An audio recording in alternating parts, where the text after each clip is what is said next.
Hindi ko nga nabasa agad eh. Akala ko talaga hindi na ako aabot. Hi everyone, especially sa mga mami dyan tulad ko. Hi, I'm Giselle. Here's one of my experience and I'm sure makaka-relate kayo.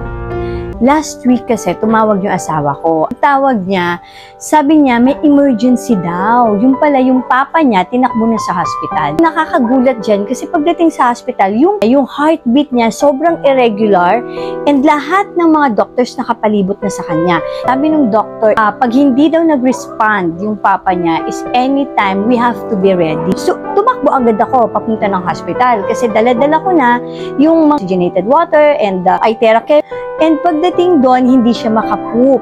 Pinapainom siya ng laxative ng doktor. Sabi ko, kapatid, sabi ko, later na lang. I-try muna nating i-therapy si Papa at painumin itong water.